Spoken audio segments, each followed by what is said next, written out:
오늘 우리가 볼 말씀은 사무엘상 22장 16절부터입니다. 16절부터 23절까지의 말씀을 보겠습니다. 왕이 이르되 아히멜레가 내가 반드시 죽을 것이요 너와 네 아비의 온 집도 그러하리라 하고 왕이 좌우의 호위병에게 이르되 돌아가서 여호와의 제사장들을 죽이라. 그들도 다윗과 협력하였고 또 그들이 다윗이 도망한 것을 알고도 내게 알리지 아니하였음이니라 하나 왕의 신하들이 손을 들어 여호와의 제사장들 죽이기를 싫어한지라. 왕이 도에게게 이르되 너는 돌아가서 제사장들을 죽이라 하매 에돔 사람 도액이 돌아가서 제사장들을 쳐서 그날에 세마포 에봇 입은 자 85명을 죽였고 제사장들의 성읍 노베 남녀와 아이들과 젖 먹는 자들과 소와 나귀와 양을 칼로 쳤더라. 아히두베 아들 아히멜렉의 아들 중 하나가 피하였으니 그의 이름은 아비아달이라. 그가 도망하여 다윗에게로 가서 사울이 여호와의 제사장들 죽인 일을 다윗에게 알리매 다윗이 아비아달에게 이르되 그날에 에돔 사람 도액이 거기 있기로 그가 반드시 사울에게 말할 줄 내가 알았노라. 내 아버지 집에 모든 사람 죽은 것이 나의 탓이로다. 두려워하지 말고 내게 있으라. 내 생명을 찾는 자가 네 생명도 찾는 자니 내가 나와 함께 있으면 안전하리라 하니라. 아멘. 오늘 본문 말씀을 보면 사울과 다윗의 인품을 정말로 비교해서 볼 수 있는 그런 장면이에요.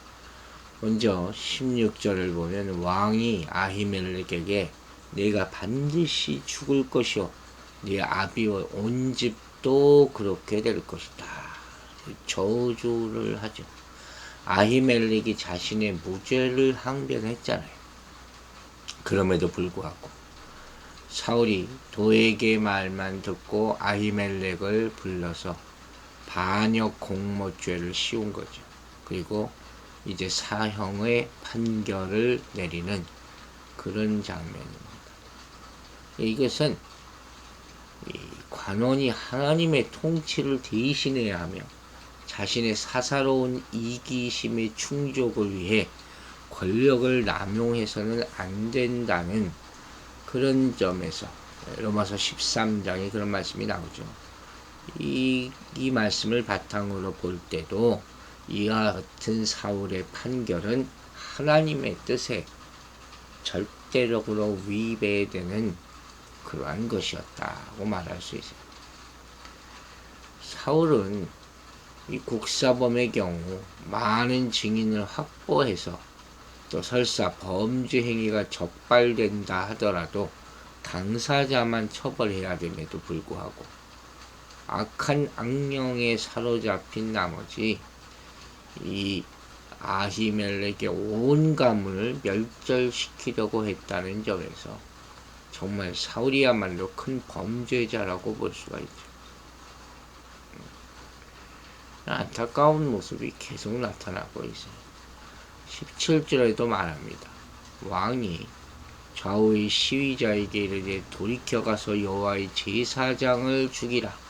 그도 다윗과 협력하였고 그들이 다윗에 도망한 것을 알고도 내게 고발치 아니하였음이니라. 다 죽이겠다는 거예요. 제사장까지 죽이겠다는 거예요. 이게 정말 미친 거죠. 하나님께 대한 명백한 반역 행위인 것이죠. 제사장이 누굽니까? 하나님의 부름받은 자 아닙니까? 사람들 편에서 하나님의 명령을 따라서 제사 업무를 수행하던 구별된 자가 제사장이에요. 이 제사장들이 하나님께 속한 사람이라는 것은 사울이 자신의 명령 가운데서 여호와의 제사장하고 얘기한 데도 나타나고 있지 않습니까? 말만 그렇게 하면 무슨 의미가 있어요? 제사장들이 사형당해야 할 죄목은 두 가지예요. 하나는 다윗과 협력해서 다윗의 편에 합세해서 공모했다는 것. 또 하나는 다윗이 도망한 것을 보고하지 않았다는 것. 이에 대해서 아히멜렉이 무죄임을 증언했잖아요. 이게 즉각 사형한다는 것은 온당치 못한 것이었다는 거죠. 따라서 이 명령이 매우 잔인하고 미친 짓에 가까운 것이었기 때문에 왕의 신복들조차도 여호와의 제사장에게 손대기를 거부하게 된 거예요. 이것도 사실 충격적이죠. 왕의 명령에 거부를 하는 것이죠. 제사장 죽이기를 싫어했다. 진심이죠. 이 호위병들은 사실 얼마 전까지만 해도 다윗을 직속 상관으로 모시고 있던 호위병들이었거든요. 그러니까 진실을 알고 있다는 거예요. 왕의 신하들인데도 불구하고 왕의 지시를 이행하고자 하지 않았던 것이죠. 아무리 왕의 명령이지만 하나님이 제사장을 죽이는 것을 두려워했기 때문이다. 우리가 자주 얘기하잖아요. 사람을 두려워하라. 하나님을 두려워하라. 여러분, 하나님을 두려워하시기 바랍니다. 그게 하나님의 뜻에 합당한 거예요. 저 이것도 저것도 안 되니까 지금 사울이 이제 그 다음에 어떻게 합니까? 18절 보세요. 왕이 도액에게 이르되 너는 돌이켜 제사장을 죽이라. 에돔 사람 도액이 돌이켜서 제사장들을 쳐서 그날에 세마포 에봇 입은 자 85인 죽었고, 왕의 병사들이 그의 명령에 불순종하자 이제는 도액에게 명령을 해요. 도액은 이방인이잖아요. 하나님의 제사장을 죽이는데 거리낌이 없죠. 개념이 없는 사람이니까. 게다가 왕의 환심을 사고 싶어 해서 지금 막 부추기는데 이때다 하고 하는 거죠. 출세의 기회를 잡은 거죠. 그래서 하나님의 부르심을 받은 제사장들 죽이는 것을 조금도 두려워하지 않은 것이죠. 세마포 에봇 입은 자 85인을 죽였다. 사실 이거 어마어마한 사건이에요. 근데 이 사건은 일찍이 하나님의 사람이 엘리에게 예언한 그 말씀이 성취된 거예요. 사무엘상 2장에서 우리 이미 봤어요. 아히멜렉은 이다말의 후손이고 아히두베의 아들이고 비나스의 손자고 엘리의 증손자래요. 엘리의 후손들이 이렇게 죽으리라 하는 것을 이미 예언을 했잖아요. 근데 사울의 손에 죽을지 몰랐겠죠. 어쨌든 하나님의 말씀은 성취하는 거죠. 하나님의 말씀은 반드시 이루어집니다. 어떻게 이루어지는지 우리는 모르지만 그 결과를 보고 놀라지 않을 수 없는 것이죠. 간신히 살아남은 아비아들도 다윗의 생전에는 제사장 직무를 잘 수행했지만 다윗 이후 왕자들 사이에 왕위 찬탈전이 벌어졌을 때 이 아비아달이 아도니아 편에 가담함으로 솔로몬이 왕위에 오를 때 제사장 직무를 박탈당하고 아나돗 지역으로 귀양가게 된 거예요. 이래서 결국 엘리 집안에 예고된 하나님의 말씀은 하나도 빠짐없이 성취됩니다.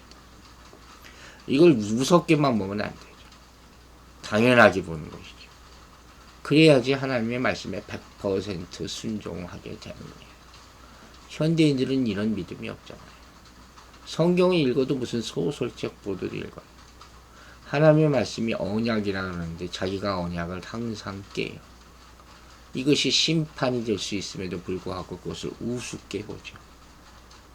그래서 순종을 못하는 것이고 하나님의 뜻이 이루어지지 않는다는 것을 우리는 깨달아야 될 것이에요.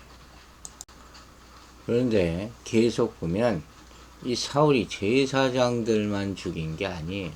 자, 19절 보세요. 제사장들의 성읍 노베 남녀와 아이들과 젖 먹는 자들과 소와 나귀와 양을 칼로 쳤더라. 놋 땅은 원래 제사장의 성읍으로 지정된 곳은 아니라는 말을 들었습니다. 실로가 함락된 후에 사울이 노베 제사장들을 정착시키고 여호와께 대한 예배를 회복시킨 것으로 볼 수 있다는 말을 했죠. 근데 그럼에도 불구하고 사울이 이같이 노베에 있는 사람들과 가축들까지 다 몰살시켰다는 것은 사울이 지금 얼마나 악한 사람이었는가, 이걸 증명하는 거예요. 백성들과 가축까지 다. 이게 도액 스스로 한 짓이라기보다는 사울의 지시가 있지 않으면 어떻게 이런 일을 하겠습니까? 이런 만행의 도구가 된 도액, 이 사람도 얼마나 악한 사람인지 알 수 있는 것이죠. 이처럼 우리가 여기서 주의롭게 밝게 있겠어요. 하나님의 은혜를 받았다가 타락한 영혼들이 있잖아요. 이런 사람들이 불신자보다도 더 반기독교적인 그런 마귀의 일을 수행할 때가 있어요. 이게 인간의 악함이에요. 하나님 편이 아니면 그 반대는 뭐예요? 마귀의 편이 되는 거예요. 중간은 없단 말이에요. 세상이 악해갈수록 점점 더 이렇게 된다는 것이죠. 믿음을 지키기도 힘들어지고. 여러분, 이 말씀을, 오늘 이 상황을 현대 교회에 한번 적용해 보세요. 이런 사건의 뿌리가 뭡니까? 오해와 미움이잖아요. 교회 안에서 이런 오해와 미움이 생길 때 교회가 망가지는 거예요. 다윗을 향한 사울의 오해와 미움은 아히멜렉을 비롯한 제사장의 가문의 멸절로 이어졌잖아요. 교회에 이런 미움과 오해가 있으면 교회가 다 무너지게 되는 것이죠.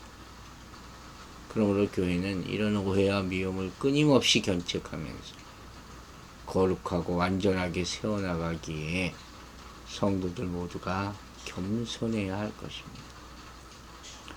이제 20절 봅니다. 아히두베 아들 아히멜렉의 아들 중 하나가 피하였으니 그 이름은 아비아달이라. 그가 도망하여 다윗에게 가서, 아비아달이라는 이 제사장, 이 학살 가운데 유일하게 생존한 그런 제사장. 아마 그는 모든 노베 제사장이 사울에게 나아갈 때 성소를 지키기 위해서 노베에 남아있을 것으로 추정할 수도 있겠죠. 그래서 기브아에서 발생한 이 사륙 소식을 듣고 에봇을 챙겨서 도피할 수가 있는 거죠. 그가 이런 위기 상황에서도 에봇을 챙긴 것은 후에 압살롬의 반역 시에 하나님의 언약궤를 메고 다윗을 좇은 것과 마찬가지로 여호와의 제사장으로서의 충성된 일면을 보여주고 있다, 이렇게 말할 수도 있겠죠. 어쨌든 간에 한 명이 남아있다. 항상 하나님은 이렇게 남겨두는 사람이 있어요. 이것도 우리가 주의 깊게 봐야 될 필요가 있죠. 그리고 이가 다윗에게로 피합니다. 참, 다윗 주변에는요, 다 이렇게 피해자들만 모여요. 어떻게 생각하세요? 다윗에게 이미 사울의 폭정에 시달려 도피한 사람들이 가득 있잖아요. 아들람 동굴. 그런 소문이 이스라엘 전체에 다 난 거죠. 그러면서 점점 세력이 커지는 거죠. 그리고 이 사람도 하나님의 뜻이 무엇인가를 이제 몸으로 느끼고 있을 것이죠. 여러분, 이 아들람 동굴이 뭘 상징하는지 아시겠어요? 바로 교회예요. 교회는 오해와 믿음을 받아 상처 입은 자들의 모임의 장소예요. 그들을 위로하는 장소예요. 연약한 자들이 모이는 장소. 사울의 대학살에서 도망친 아비아달에게 다윗은 유일한 피난처가 됐다는 것이죠. 다윗이 아비아달을 책임지고 지켜준 것처럼 교회는 상처받은, 그리고 울고 있는 사람들과 생사고락을 함께하고 그들을 위로하고 격려해야 될 책임이 있는 것이죠. 현대 교인들은 뭐 위로받기보다 위로하기를 즐겨 해야 되는데 거꾸로요. 다 위로받으러 왔다 그러죠.